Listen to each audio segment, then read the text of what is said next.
I just got done reviewing acetaminophen, which is Tylenol in pregnancy, and I'm going to tell you what my questions were during this process so you understand how I got to my conclusion, because that's what science is, asking questions. There would be no discoveries or advancements if we didn't ask questions.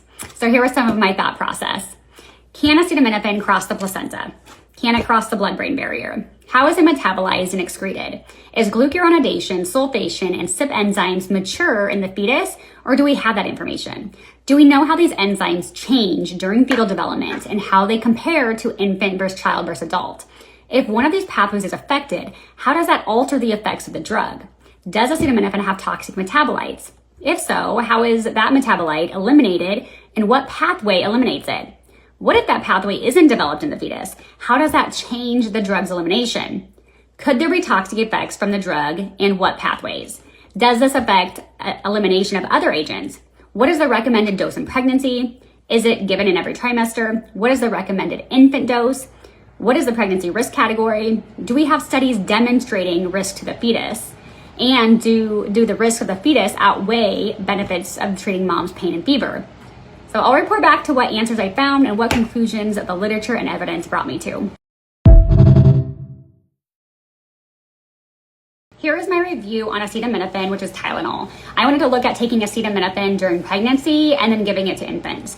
We know acetaminophen crosses the placenta freely and the blood-brain barrier. The FDA classifies it as a category B. MicroMedex, which is a drug information database commonly used by pharmacists and healthcare providers, has that the fetal risk cannot be ruled out, meaning we don't know, we don't have enough evidence to say it can't cause harm. So if we look at this schematic here, we see the typical pathways of how acetaminophen is metabolized and excreted, with 52 to 57% converted to inactive glucuronide, and 30 to 44% sulfate conjugate, and 5 to 10% oxidized to reactive metabolite NAPQI.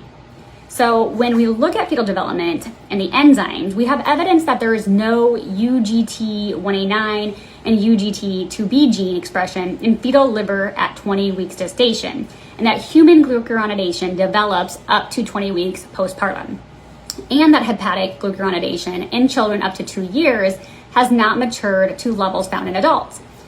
Sulfation enzymes found in the fetal liver appear to be expressed at consistent levels before and after birth, with some declining in activity at the end of gestation. Then we have our CYP enzymes with evidence that 2C6D and 2E1 are active within hours at birth, and that 2D6 has significant increase neonatal, increasing from 27 weeks to 1 month of age, reaching 84% mature value.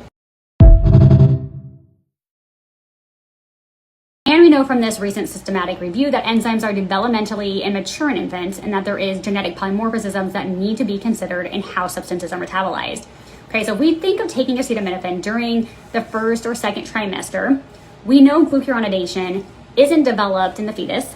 So instead of 52 to 57% of acetaminophen being glucuronidated, it would have to go to the other pathways. So that leaves sulfation, which we have some evidence for this expressed at consistent levels, neonatal, and then CYP enzymes. We have some evidence these increase in fetal development, but it's not clear on either of these when and how much. But when glucuronidation and sulfation pathways are saturated, more of that drug gets oxidized and excreted unchanged.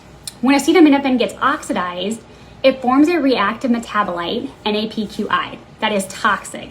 And for it to be efficiently detoxed and eliminated, we need glutathione and glutathione S transferase, which we know very little about with the maturation of the system, the fetus. But we have some evidence that GST enzymes are 9 to 18 times higher in adult liver than prenatal liver, and that there is inefficient prenatal reduction of hydroperoxide.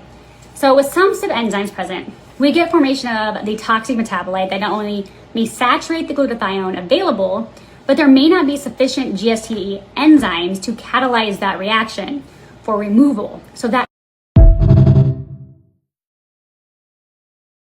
toxic metabolite would not only build up, but the time it takes for it to be eliminated increases, and it's depleting glutathione to detox other toxins.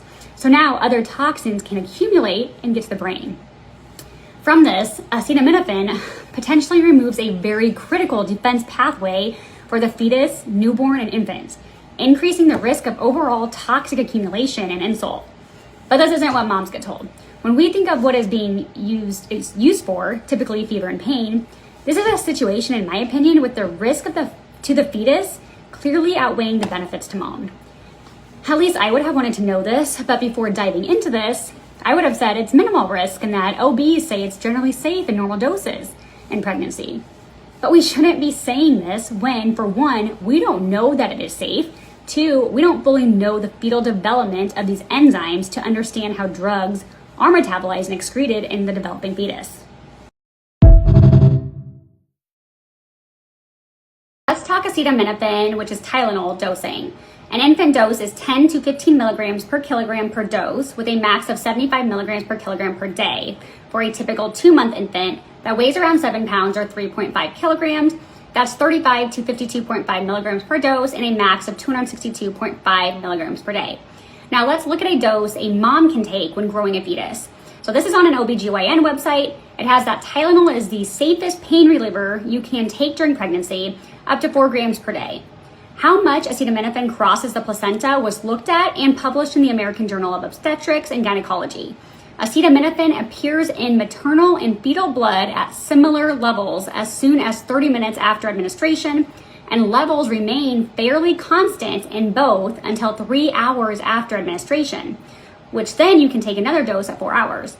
So mom, which is also fetus, can get a max daily dose of acetaminophen that is 15.2 times the max daily dose that a typical 2-month infant could get, based on 4,000 milligrams per day for mom and 262.5 milligrams per day for a 2-month infant.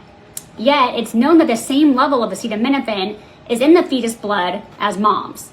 I find it hard to believe that no one else has put this together, but then again, if you trust the organizations that are reviewing and improving the recommendations and doses, you wouldn't go looking for this. This is one reason the FDA and the organizations that create our healthcare guidelines need major reform, because we deserve utilization of science and transparency to make informed decisions that may affect our health and our children's health.